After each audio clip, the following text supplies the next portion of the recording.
E aí pessoal, tudo beleza? Aqui é Fábio do canal Central Service. Vamos dar continuidade aqui ao nosso curso de eletrônica. Essa é nossa aula 5.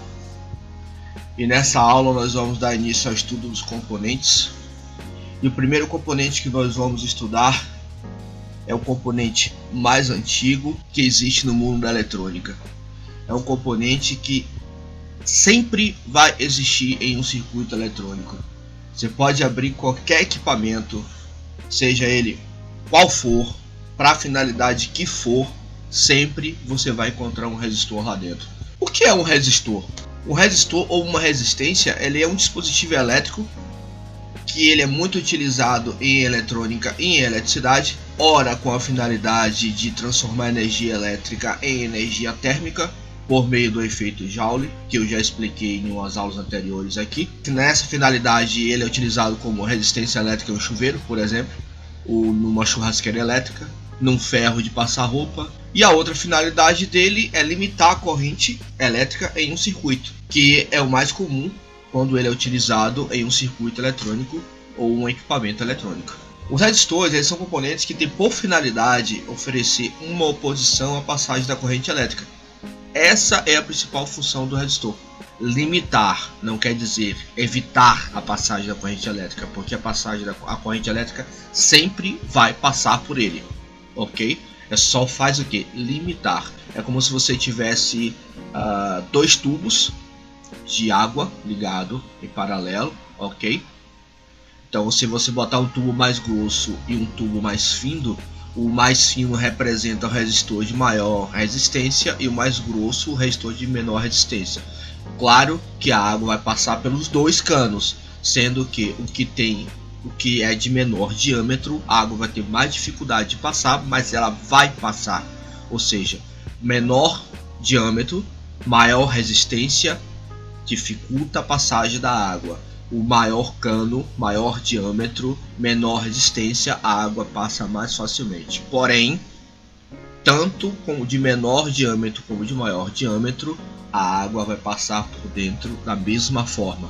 Ou seja, a mesma coisa é o resistor. Se você tiver um resistor de alta resistência e um de baixa resistência, o de alta resistência vai se opor mais à passagem da corrente, porém o de menos resistência vai se opor menos. Mas a corrente vai circular pelos dois da mesma forma e vai chegar no outro ponto da mesma forma. Então, resumindo, se alguém te perguntar o que é um resistor, você já sabe o que é. É um componente que tem por finalidade oferecer uma oposição à passagem da corrente elétrica através do material aplicado em seu interior. A essa oposição damos o nome de resistência elétrica ou impedância. Para medir a unidade de resistência elétrica é utilizado o ohm, tá? A unidade se chama ohm e ela é representada por essa letra grega aqui, ó, parece uma ferradurazinha. Vamos falar um pouquinho agora sobre as leis de Ohms. Sim, as leis de Ohms, porque são duas, a primeira e a segunda. As leis de Ohms foram postuladas pelo físico alemão Georg Simon Ohm em 1827. Através dessas leis, ele determinou a resistência elétrica dos condutores. Além de definir o conceito de resistência elétrica, Georg Ohm demonstrou que no condutor a corrente elétrica é diretamente proporcional à diferença de potencial aplicada. Foi aquilo que eu expliquei na aula sobre energia elétrica. Quanto maior for a diferença de potencial aplicada ao condutor, maior será a quantidade de corrente e também maior será a oposição à passagem da mesma. Desta forma, após ele determinar isso, ele postulou a primeira lei de Ohm. Então, o que diz a primeira lei de Ohm? A primeira lei de Ohm postula que um condutor ôhmico de resistência constante, mantido a uma temperatura constante, a intensidade de corrente elétrica será proporcional à diferença de potência de DDP aplicada em suas extremidades. Ou seja, sua resistência elétrica é constante. E para representar isso é utilizada a seguinte fórmula: R é igual a V sobre I, onde R é a resistência medida em ohms, V é a diferença de potencial, ou seja, a tensão medida em volts, e I é igual à intensidade de corrente medida em ampere. Vamos dar exemplo de uso dessa fórmula. A gente pode, por exemplo, calcular a resistência elétrica de um resistor que apresenta a 10 amperes de intensidade de corrente elétrica e 200 volts de diferença de potencial. Utilizando a fórmula, a gente vai ter R é igual a V sobre I, sendo V igual a 200 volts, I igual a 10 amperes, R é igual a 200 dividido por 10, R é igual a 20. Logo a resistência vai ser de 20 ohms. Essa fórmula aqui, eu já até mostrei isso aqui na aula sobre grandezas elétricas. Essa fórmula aqui ajuda bastante o cara que está começando. Esse triângulo aqui das grandezas. Porque veja só, se eu quero saber a corrente, basta eu dividir a tensão pela resistência. Se eu quero saber a tensão, eu multiplico a corrente pela resistência. E se eu quero saber a resistência, eu divido a tensão pela corrente. Tá vendo como facilita? Então você bota isso aqui, desenha isso aqui na parede da sua oficina aí. Quando você tiver qualquer dúvida, se você quiser fazer um cálculo, por exemplo, você pode pegar um aparelho eletrônico. Quero saber a resistência, por exemplo, de um televisor. Eu tenho a informação da tensão, tenho uma informação da corrente. Então eu pego a tensão, multiplico pela corrente e eu sei a resistência do aparelho. Ou tem um ventilador e quero saber a corrente de consumo desse ventilador. Então eu pego o multiteste, desligado a tomada, é claro, eu meço a resistência interna da bobina do ventilador, pego a tensão de informação dele, de alimentação, né, tensão de funcionamento, e divido a tensão pela resistência e eu sei a corrente máxima que esse ventilador consome. Dessa forma eu posso calcular o disjuntor que eu vou utilizar para ligar esse ventilador. Ok? Então não é muito difícil. Se eu quero saber a resistência, eu vou pegar a tensão e dividir pela corrente. Dessa forma eu sei o valor da resistência. Agora que sabemos que a unidade de medida para os resistores é o ohms, a gente vai conhecer agora os seus submúltiplos. No caso aqui, os seus múltiplos, que são o quilo-ohms, que representa 1000, e o mega-ohms, que representa 1.000.000. Um resistor de 1000 ohms, ele pode ser abreviado por 1K, onde o K substitui os 3 zeros. De 1 milhão de ohms, um resistor de 1 milhão de ohms.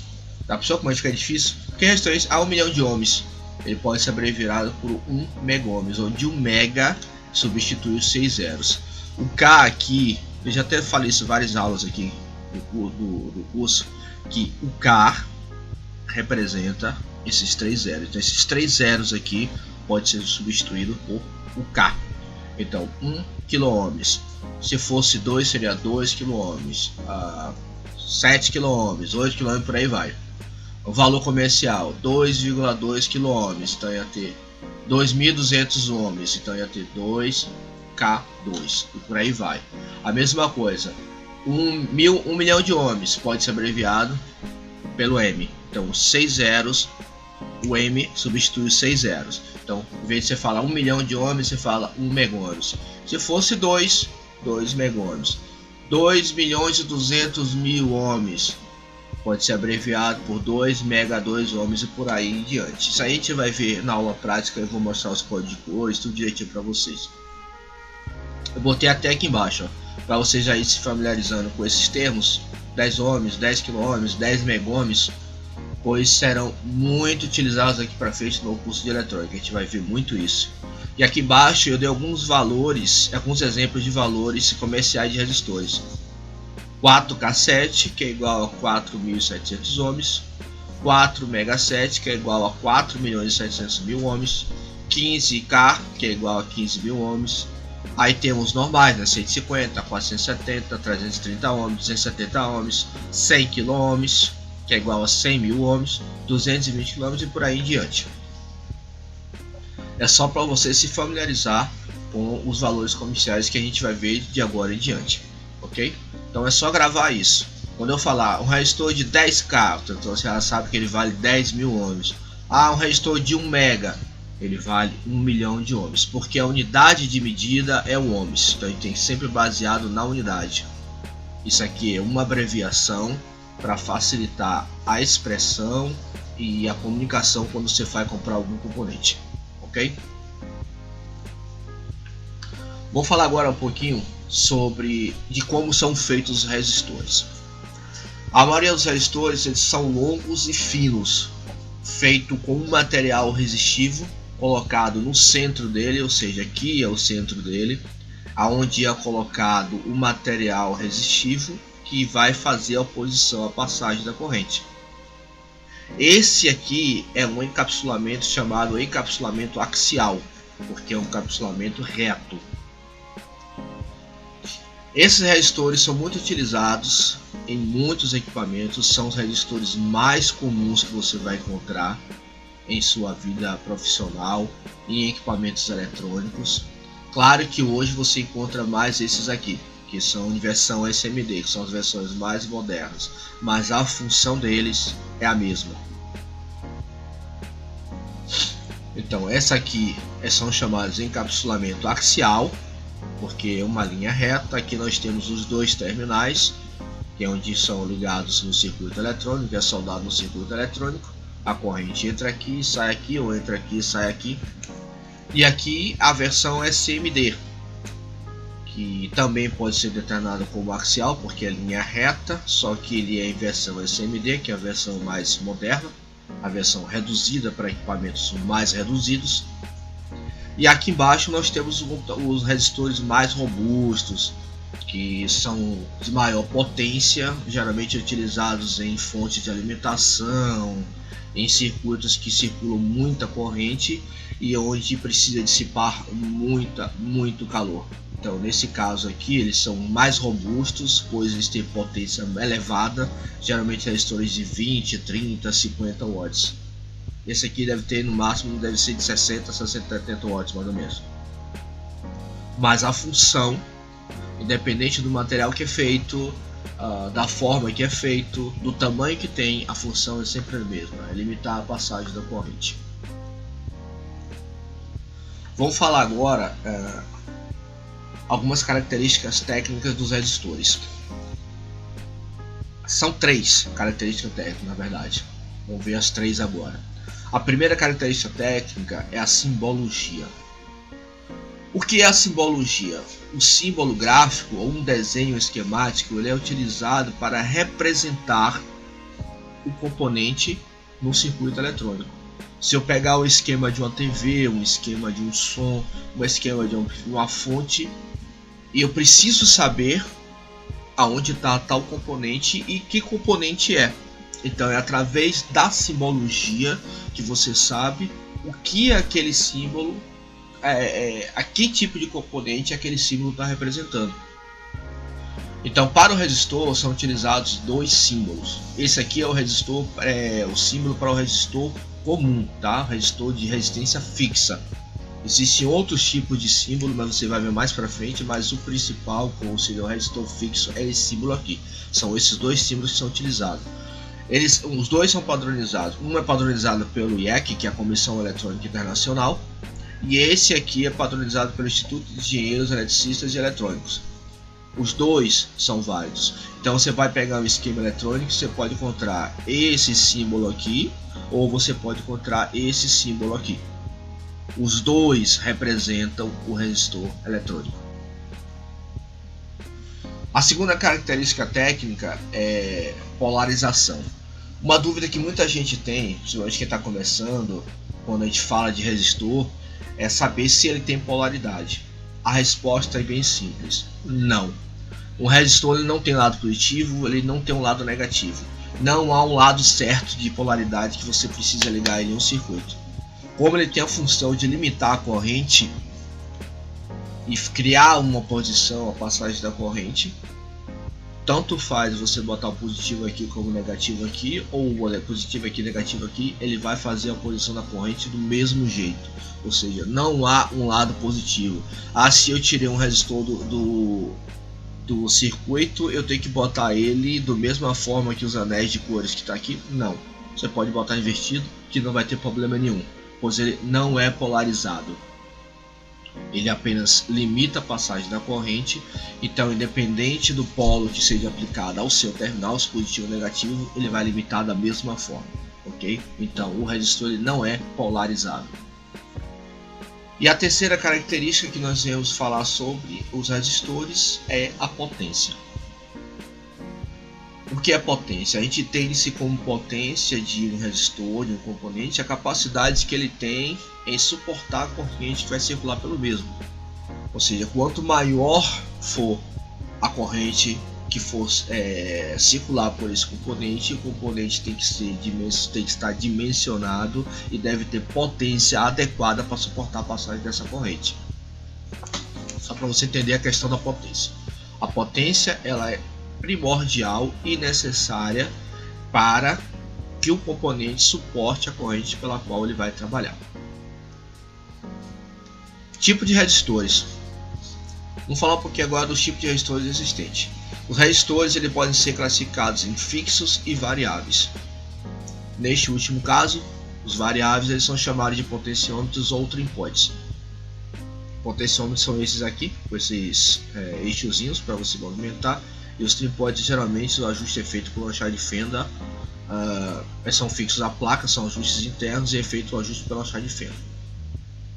Os resistores fixos são esses aqui do lado, em que o valor não varia, não tem como você variar o valor do resistor. Por exemplo, esse aqui de 22 ohms, ele é 22 ohms, ele vai continuar 22 ohms até ele queimar. Então não tem como você alterar esse valor aqui. Ainda em tipos de resistores, os resistores, além de ser classificados por fixos e variáveis, os fixos também podem ser classificados pelo material pelo qual eles são feitos.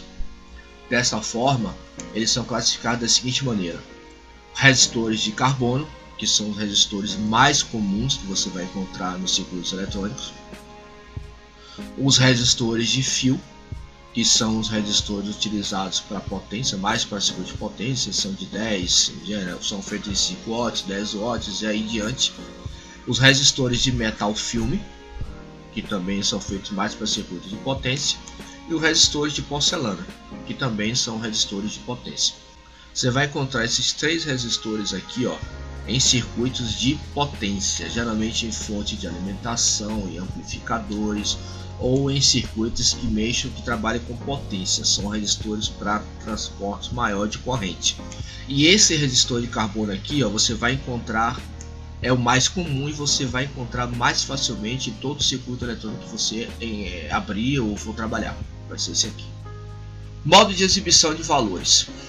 A gente entende como modo de exibição de valores a forma que é utilizada para informar todas as características que envolvem os resistores e que são pertinentes ao técnico ou ao engenheiro que vai utilizar esse componente em seu circuito.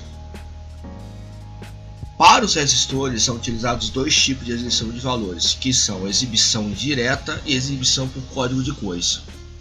No modo de exibição direta, os valores são mostrados diretamente no corpo do resistor. Eu tenho dois exemplos aqui, no resistor de fio. Eu tenho aqui a informação sobre a resistência, ou seja, é um resistor de 1K. A tolerância, que é de 5%, ou seja, a tolerância para a resistência do mesmo, que pode estar, essa tolerância aqui informa a tolerância para mais e para menos, ou seja, como ele é um resistor de 1000 ohms, ele pode ter 995 ohms até 1005 ohms, ou seja, tolerância de 5%. E aqui nós temos a potência, que é de 10 watts. Então a exibição aqui é direta. Eu tenho o valor da resistência, o valor da tolerância e o valor da potência. E nesse de porcelana aqui é a mesma coisa. Eu tenho o valor da resistência de 0,33 ohms, a potência que é 5 watts. E no modo de exibição de código de cores, os valores são passados por meio de anéis coloridos. Eles são anéis ou faixas, coloridos desenhados no corpo do resistor. Sendo que cada cor dessa representa um número distinto. E um conjunto destes anéis coloridos exibe informação referente ao valor da resistência e da tolerância do mesmo. Sendo que a potência, nesse caso, permanece sendo informada pelo tamanho do resistor. Nós temos a informação aqui de resistência e tolerância é passada por código de cores. A gente vai ver mais para frente agora como é que funciona esse código de cores aqui. E a potência permanece determinada pelo tamanho do resistor. 616, 1/8, 1/4 watt, meio watt, 1 watt e 2 watts. Você vê que quanto maior for o tamanho do resistor, maior é a potência de dissipação dele. Bom, aqui eu vou finalizar minha aula 5, tá? E na próxima aula nós vamos falar sobre o código de cores utilizado para Rod Stories e o software de simulação desses códigos de cores. Eu vou te deixar uma aula somente para esses códigos de cores, porque senão vai ficar muito extensa essa aula e a gente tem muita coisa para falar ainda. Então na próxima aula a gente dá seguimento ao nosso curso, beleza? Então um abraço aí e até a próxima aula. Se gostou de nosso vídeo, não deixe de dar aquele joinha para ajudar nosso canal. E se inscreva para receber as novidades. Até o nosso próximo vídeo.